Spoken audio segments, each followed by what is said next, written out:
그러니까 이 자본주의 안에서 이 돈이란 것은 절대적인 권력을 가지고 있어요. 돈이면 행복 살 수 있어요, 없어요? 있을까요, 없을까요? 그렇죠. 이게 좀 다양해요. 세부적으로 하나하나 들어가 버리면 그렇지만 대체적으로 봤을 적에 세상 사람들이 말하기에 돈으로 행복 살 수 있어요. 돈으로 사람 관계도 살 수 있어요. 돈이면요, 존경과 칭찬도 받을 수 있어요. 돈이면요. 그 사람이 인격이 모자르고 뒤에서는 그래도 딱 돈만 가지고 있으면 지금 그런 세상 속에 살고 있어요. 예전에 제가 어렸을 적에만 해도 그런 말을 하지 않았어요. 돈으로 살 수 없는 것들이 너무 많다고 세상에서도 그렇게 가르쳤지만 지금은 대놓고 돈이면 다 된다. 그런 세상 속에 살고 있어요. 애들도 돈의 위력을 너무나도 잘 알아요. 그래서 제가 처음 이렇게 개척을 시작을 했을 적에 저희 아내가 뭐 먹고 살 게 없으니까 가진 게 아무것도 없어서 그래서 저희 아내가 그 앞에 있는 초등학교에 방과 후 교사를 하게 되었거든요. 그런데 거기는 그 제일 잘 사는 동네였어요. 그런데 저희가 있었던 그 아파트 상가 그쪽은 그러니까 잘 사는 동네와 가난한 동네가 뒤섞여 있는 그런 곳이었어요. 그래서 이쪽은 자가로 아파트가 있는 지역이었고 또 저쪽은 이제 임대 아파트였어요. 그래서 그 사이에 이제 초등학교가 있었고 그리고 그 아이들끼리 이렇게 노는데 가만 멀리서 보면 그냥 막 웃고 그러는 아이들 같지만 가까이 다가가 보면 그 아이들이 둘로 나뉘어져 있었어요. 그래서 한 아이가 그러는 거예요. 다른 친구한테 처음 본 친구한테 야 니네 어디 살아? 이렇게 말하지 않고 니네 아파트 평수는 몇 평이니? 이걸 질문하는 거야. 우리 와이프가 그거 보고 기겁한 거야. 니네 아파트 평수는 몇 평이니? 우리 엄마가 말하는데 평수 작은 애들이랑 놀지 말라 그랬어. 자, 그러면 그걸 듣는 그 아이는 얼마나 이 마음속에 상처를 받겠습니까? 그 어린 마음에. 그러면 이 마음속에 뭐가 쑥 들어오겠어요? 어렸을 적에. 그래, 돈이면 다 되는구나. 돈이구나. 이런 것들이 어렸을 적부터 들어오는 거예요. 그러니까 온갖 SNS고 뭐고 뭐 유튜브고 다 비교하고 극소수의 1% 미만, 1% 안 되는 그 미만의 그 사람들이 이걸 드러내고 이렇게 풍요로운 것들을 드러냈을 적에 나머지 많은 사람들이 상대적으로 빈곤함을 느끼게 되는 거예요. 어느 정도의 이렇게 연봉이 되더라도 그걸 가지고 이제는 만족하고 감사하고 그렇게 되는 게 아니라 끊임없이 비교하고 또 비교하니까 뭔가 박탈당한 것 같고 뭔가 모자란 것 같고 이런 삶 속에서 살아가는 거예요. 그러니까 문제는 그렇다고 해서 우리가 돈을 벌지 말아야 됩니까? 그건 아니잖아요. 집 사지 말아야 돼요? 아니에요. 집 사야죠, 당연히. 돈 벌어야 되죠. 그런데 돈이 위험한 것도 잘 알아요. 그리고 돈도 벌어야 돼요. 근데 이걸 끊어낼 수는 없어요. 근데 이 돈의 위력이 너무 강한 거예요. 디모데 전서 6장 10절에 이런 말씀이 있어요. 잘하는 말씀입니다. 제가 읽어보겠습니다. 돈을 사랑함이 무엇의 뿌리가 된다고요? 일만 악의 뿌리가 되나니 이것을 탐내는 자들은 미혹을 받아 믿음에서 떠나 어디서 떠났다고요? 믿음에서 떠나 많은 근심으로써 자기를 찔렀도다. 돈을 사랑하는 그 마음 때문에 어디까지 가냐면 믿음에서 떠날 수 있다는 거예요. 아니 돈은 돈이지 돈이랑 믿음이랑 무슨 상관이 있어? 상관이 있다는 거예요. 믿음에서 떠난다 그랬어요. 그런데 이 강대상에서 돈에 대한 이 설교를 하기 쉽지가 않은 것은 사실 많은 목회자들이 그렇지 않을까 싶어요. 왜냐하면 과거 한국교회에서 돈 때문에 상처받은 성도들이 너무 많은 거예요. 왜냐하면 순수한 마음으로 하나님 앞에 드렸는데 그것이 그 하나님 뜻대로 쓰임받는 것이 아니라 엉뚱한 대로 가고 소수의 사람들이 배불려지는 대로 그렇게 가고 그것을 가지고 성경 말씀을 인용해가지고 그건 당연하다 이렇게 외쳤기 때문에 이게 쉽지 않다는 건 저도 알고 있습니다. 그런데 성경을 가만히 한번 보셔요. 복음서 말씀을 하나하나 이렇게 읽어보셔요. 그러면 주님께서 보시면 그 돈 얘기에 대해서 되게 많이 얘기하셨어요. 정말 많은 말씀들을 하셨어요. 실제로 돈이 우리에게 큰 영향을 끼치고 있는데 일만 악의 뿌리가 되어서 믿음에 떠날 수 있는데 그런데 이걸 외면하고서 우리가 신앙에 대해서 논할 수가 없기 때문에 이 주제를 여러분들과 함께 나눌 수밖에 없다는 것이죠. 어떻게 관리해야 될지 어떻게 우리들이 어떤 시각으로 바라봐야 될지, 그 자세, 단순히 뭐 헌금설교 이런 말이 아니라 어떤 시각으로 우리가 바라보고 어떤 관계를 맺어야 될지 오늘 그 얘기를 나눠보려고 합니다. 누가복음 16장 13절입니다. 제가 한번 읽어볼게요. 집 하인이 두 주인을 섬길 수 없나니 혹 이를 미워하고 저를 사랑하거나 혹 이를 중히 여기고 저를 경히 여길 것임이니라. 너희는 하나님과 무엇을? 재물을 겸하여 섬길 수 없느니라. 자, 구약부터 시작해서 예수님 당시에서도 그 유대교 그리고 기독교를 제외한 다른 모든 나라들은 뭐죠? 다신교였어요. 다신교라는 것은 뭐 구약 시대 때도 이렇게 출토되는 것들 보면 그 사람들이 하나님을 안 섬긴 게 아니에요. 이스라엘 사람들이. 그 우상 숭배가 들어오잖아요. 다신교가 들어온다고요. 바알이고 아세라고 밀곰이고 뭐 몰록이고 뭐 다 들어오는데 이거를 나는 그냥 밀곰만 섬길 거야. 나는 바알만 섬길 거야. 이렇게 하지 않고 이것저것 다 섬겼어요. 그 많은 것 중에 하나가 여호와. 그렇게 나도 하나님 섬겨. 이런 식으로 그때 그 당시 사람들은 그렇게 믿었어요. 그런데 다신교인데 이 사람들의 여러분들 이걸 아셔야 돼요. 다신교인데 그게 핵심이 아니고 도대체 왜 이 신을 믿고 저 신을 믿었을까? 내가 잘 되려고요. 내가 잘 되려고. 그러니까 그때 당시는 이제 농경시대이기 때문에 풍작이 잘 되면 하나님이고 아세라고 바알이고 뭐든지 다 믿겠다는 거예요. 그런데 지금은 그렇게 뭐 다신교국 우린 그렇지는 않습니다만 모양만 바뀌었지 사실은 똑같은 거예요. 여러분들 다신교 아까 방금 말했지만 바알을 섬기고 아세라를 섬기고 겉으로 보이는 그 모양에 보지 말고 그 본질 도대체 왜 그 사람들이 그렇게 했을까? 그러면 지금은 다를까요? 지금은 뭐 비나이다 그렇게 하지는 않지만 실제로 보면 결국 내가 잘 되려고 내 유익 때문에 그래서 교회 안에서는 하나님 섬기는 거예요. 그때 구약 때 이스라엘 사람들처럼요. 여호와를 섬기는 거예요. 그리고 교회 바깥에 나갔을 적에는 뭐 하는 거예요? 교회 바깥에서는 돈을 섬기는 거예요. 돈이 기준이 되는 거예요. 둘 중에 하나를 동시에 겸하여 섬길 수 없다 그랬어요. 결국에는 뭐냐? 우리는 하나님을 섬긴다 그러고 뭐라 그래도 때로는 돈에 흔들리고 돈이 기준이 되고 그리고 때로는 하나님이 기준이 되는 것 같지만 주님 보시기에는 너 지금 둘 중에 하나가 기준이 되어 있다는 거예요. 한번 여러분들 잘 생각해 보셔요.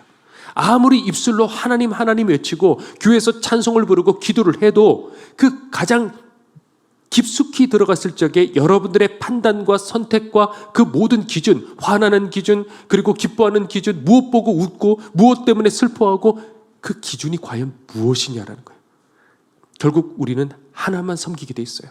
여기에 재물이라는 단어, 아까 읽었던 그 말씀에 헬라어 원어에는 맘몬이라고 되어 있어요. 돈신, 인격으로 불렀어요. 과연 우리는 무엇을 섬기고 있는 것일까? 이 사단이 이제 광야에서 예수님을 유혹을 하잖아요. 그러면서 이렇게 하죠. 천한 만국을 쫙 다 보여주면서 환상으로 보여줬겠죠. 보여주면서 이렇게 말하죠. 이 모든 게 다 내 거다. 그런데 내게 지금 네가 내게 절하면 이 모든 것을 너에게 주겠다. 마귀의 우두머리는 뭐예요? 어쩌면 맘몬인 거예요. 맘몬. 교회를 다니면서도 맘몬을 숭배할 수 있는 거예요. 돈이 가치 기준이 되니까. 어쩌면 교회조차도 하나님 십자가 달아났지만 맘몬이 주인일 수 있는 거예요.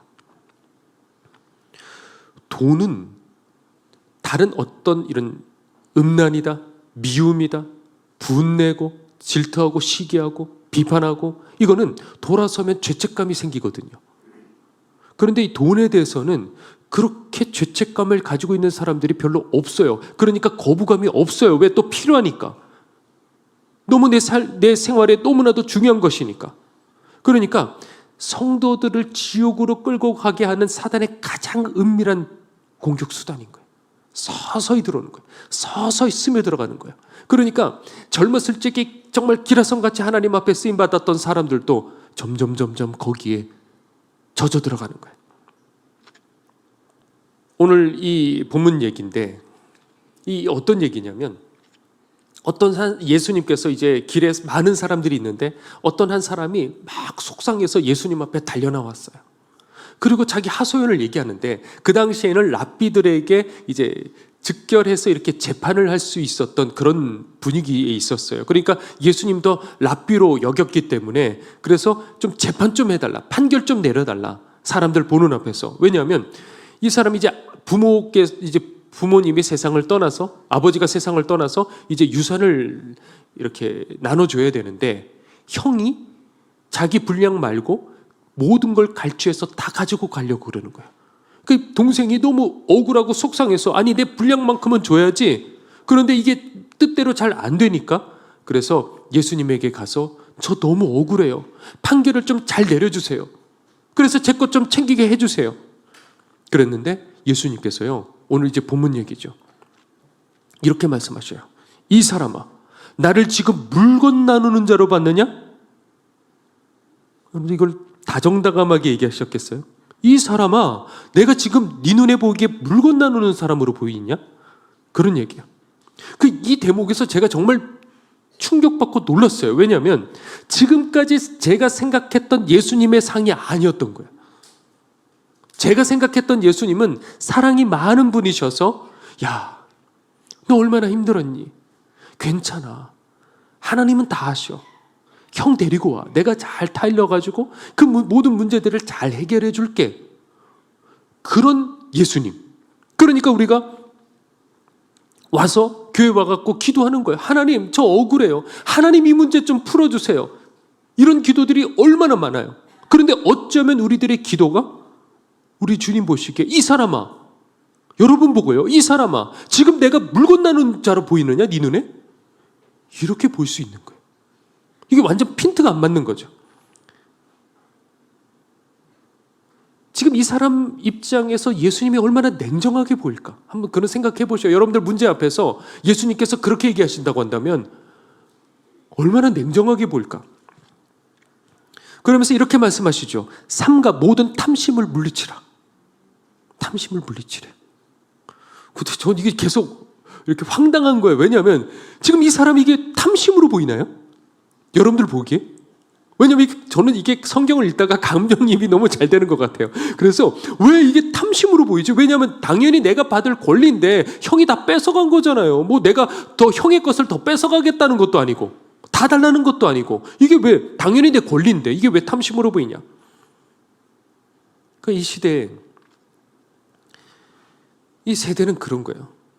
사람들에게 자꾸 눈에 보이는 광고, 여러 가지 기법들을 통해서 자꾸 사람들을 소비를 충동질시켜 그것을 소비를 할 때 경제가 돌아가게 돼 있어요. 아, 그래야죠. 그런데 우리는 자꾸 그 속에서 보면서 소비를 강요당하게 되죠.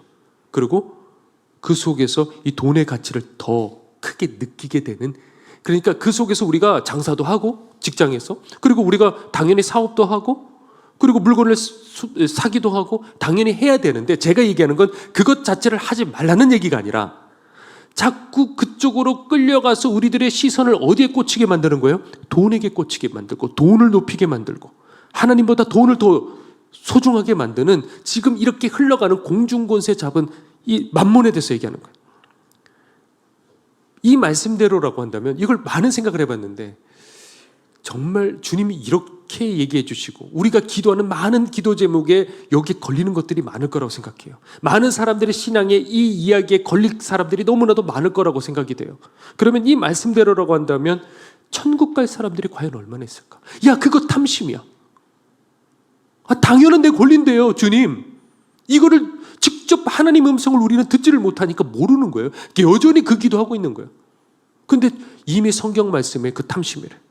사람의 생명이 그 소유에 넉넉한 데 있지 아니야 돼요. 과연 주님은 이런 분이시고 우리는 전혀 다른 쪽에 있고, 우리 과연 천국 갈 사람 얼마나 있을까? 그러면서 주님께서 하나 비유를 얘기를 해주시는데, 어느 한 부자가 있었어요. 부자가 있었는데 농사를 했는데 그마저도 너무 풍작이 잘 되어가지고 이거를 곡식을 어디다 둬야 될지 몰라서 이제 그래 옳지 그래 내가 창고를 여러 개를 만들어서 여기다가 다 쌓아 넣어야겠다. 그렇게 얘기를 했어요. 그런데 그때 그날 밤에 하나님께서 이 사람에게 뭐라 그러시냐면 이 어리석은 자야. 어리석다는 거예요. 말이 돼요? 왜 어리석어요? 다들 이렇게 되고 싶은데 장사 잘하고 사업 잘하고 그렇게 해서 더 많이 불리고 더 불리고 그래서 그냥 노후까지 안전보장 딱 해놓는 이게 우리들이 이 자본주의 사회 속에서 우리들이 원하는 건데 이런 사람들이 부지런하고 이런 사람들이 똑똑하다고 여기는 시대 속에 우리들이 살아가고 있는데 그런데 하나님께서는 이 어리석은 자예요. 내가 오늘 밤에 너의 영혼을 데려간다고 한다면 네가 가지고 있는 것들이 다 네 것이 되겠느냐. 우리가 이 자본주의 속에서 너무 깊이 물들어 있어서 내가 지금 하나님을 섬기고 있는지 당연히 우리가 민주주의고 자본주의고 이 세상에서는 제일 지금 좋은 이 체제 안에 있겠죠. 그러나 하나님 나라를 기준으로 해서 지금 얘기하는 거야. 여기에 너무 깊이 물들어 있어서 내가 지금 하나님 섬기고 있는지 아니면 만몬을 섬기고 있는지 우리가 모르고 지금 그렇게 살아가고 있는지 몰라요. 그게 교회 생활 잘하는 것과 이것과는 전혀 상관이 없는 거예요.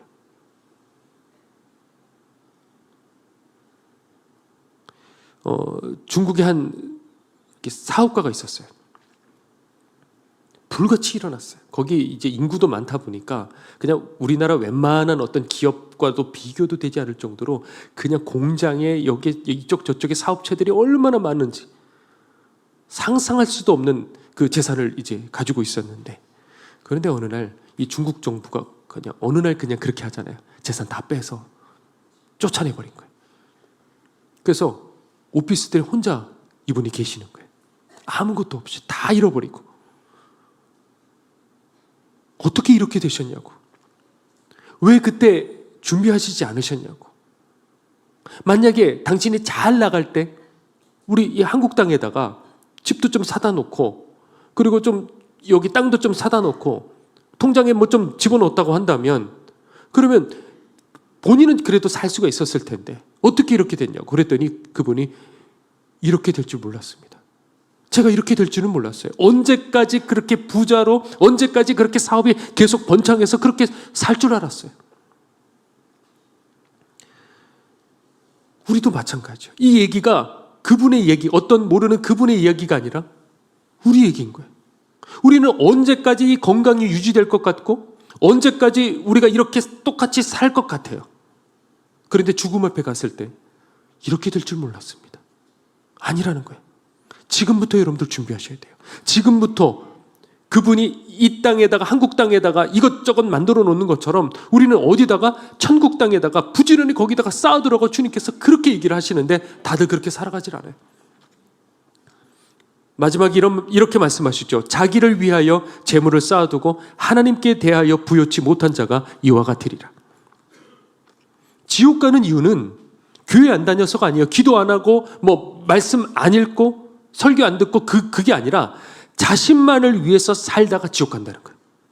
부자와 나사로 비유도 그거예요. 부자가 무슨 죄를 저질렀고 뭐 제목이 나오나요? 아니요. 나사로가 그렇게 하고 있는데 그냥 자기만 잘 먹고 자기만을 위해서 살아가는. 그러니까 믿음이라는 건 입만 살아있는 게 아니라 아멘만 하는 것이 아니라 듣기만 잘 듣는 것이 아니라 내 속사람, 이 가치관이 여기서 바뀌어버리는 거예요. 그래서 입만이 아니라 그 사는 모양, 입 모양을 보는 게 아니라 사는 모양을 보고 그 사람이 어디에 속해 있는지를 알 수가 있다는 거예요. 이 가치관이 바뀔 때 그게 바뀌는 거예요. 자, 우리는 그러면 어떻게 준비를 해야 될까? 아주 제가 반복하는 중요한 말씀이 있어요. 주님께서 이런 말씀하셨는데 오직 너희를 위해, 누구를 위해? 너희를 위해 보물을 어디에다 쌓아두라? 하늘에다가 쌓아두라. 누구를 위해서? 너희를 위해서. 그러면서 이런 말씀하시죠. 네 보물이 있는 곳에 네 마음도 있느니라. 이건 그냥 가슴속에 다 새겨 넣어 버리셔야 돼요. 너의 보물이 있는 곳에 무엇이 있다고요? 너의 마음도 있느니라. 자, 보통 우리가 사고 구조가 뭐냐면 내 마음이 있을 때 거기에 보물이 있게 되는 거예요. 마음에 자꾸 끌리니까 이거를 사게 되고 저거를 가지게 되고 우리는 이런 식으로 생각을 한다고요. 그런데 주님께서는 의도적으로 반대로 얘기하셨어요. 네 보물이 있는 곳에 네 마음도 있다. 한번 질문해 보죠. 마음이 눈에 보이나요? 여러분들의 마음이 눈에 보이나요? 나도 내 마음이 어디로 향해 있는지 모르는 거예요. 심지어는. 근데 보물은 눈에 보이나요? 안 보이나요? 보이죠. 그러니까 처음에는 난 이런 거 관심 없어. 난 이런 거에 난 하나님만 바라보지. 그런데 보물이 자꾸 여기 있으면 어떻게 되죠? 시선이 점점 그리로 가고 마음이 그쪽으로 끌려가게 돼 있는 거예요. 그거를 반대로 역이용해서 하나님 나라에 적용을 하는 거예요. 이게 주님 말씀이에요. 하늘에다가 자꾸 쌓아두는 거예요. 그러면 내 마음은 어디로 가는 거죠? 하늘에다가 쏠리는 거예요. 주식도 마찬가지예요. 한번 그 얘기 했었는데 어느 주식에 정말 급등락을 한 거예요. 한 10여 년의 세월이 지나서 급등락을 하다가 마지막에 쭉 하고 끝까지 올라가 버린 거예요. 자, 그런데 거기에 어떤 한 사람이 그 처음에 투자를 해놓고 그 수도 없이 급등락했던 곳에 흔들리지도 않고 끝까지 거기에 투자를 해서 가지고 있었던 거예요. 마지막까지 주식을. 옆에 있는 사람이 깜짝 놀라서 어떻게 당신 그거 끝까지 흔들리지 않고 가지고 있을 수 있었냐고. 그 사람이 웃으면서 얘기하는 게 거기다 1,000원을 넣었거든요. 그러면 상관없어요. 뭐 올라가든 내려가든 있는지도 모르고 그냥 그렇게 가는 거예요. 자, 그런데 말을 바꿔서 거기에다가 1억이고 10억을 넣었다고 해보죠. 그러면 급등락을 하는 거예요. 만약에 여러분들 넣었다고 생각해봐요. 시선이 그리로 가나요, 안 가나요? 갈 수밖에 없어요. 웬만한 멘탈 아니고서는 밥 먹으면서도 보고 화장실 들어가서도 그거 보고 계속해서 거기에 사로잡힐 수밖에 없는 거예요. 목사님, 제 신앙 식었어요. 저 다시 뜨거워지고 싶어요. 하나님 나라만 바라보고 싶은데 왜 자꾸 내가 세상에 쏠리는 걸까요? 왜냐하면 대가를 치르지 않아서 그런 거예요. 이 땅에 자신을 위해서는 많은 것들을 투자해요. 그리고 하늘을 위해서는 요거밖에 안 하는 거예요. 그러니까 마음이 어디로 가요? 투자한 쪽으로 갈 수밖에 없는 거예요. 초대교인들, 우리 항상 부러워하는 그 초대교인들, 목숨까지 바치는 어떤 그런 신앙을 가질 수 있을까? 마가복음 10장 29절 30절 제가 읽어볼게요. 나와 및 복음을 위하여 집이나 형제나 자매나 어미나 아비나 자식이나 전토를 벌인 자는 내세의 영생을 받지 못할 자가 없느니라. 행위구원인가요? 예수님이 행위구원 하셨네? 아니요. 그게 아니고 이게 믿음이에요. 믿음은 뭘 말하냐면 보이지 않는 그 천국이 있다는 거. 정말 믿음은 어떻게 돼요? 다 걸어버리는 거죠. 여기 만약에 10원짜리 땅이 1억으로 바뀐다고 해봐요. 내일. 오늘 안 사겠어요? 그 얘기예요. 간단하게 예수님 얘기하시는 보아 비유도 단순히 그런 얘기예요. 전부를 걸어버리니까 천국밖에 안 보이는 거예요. 아까 제가 얘기한 대로. 거기에 10억이 들어가 있으니까 그거밖에 안 보이는 거예요. 여기에 전부를 하늘에다가 다 걸어버리니까 천국밖에 안 보이는 거예요. 지속적으로 쌓아가야 돼요. 계속해서 쌓아가야 돼요. 그렇지 않으면 내 마음은 자연스럽게 이 땅에 마음이 쏠릴 수밖에 없어요.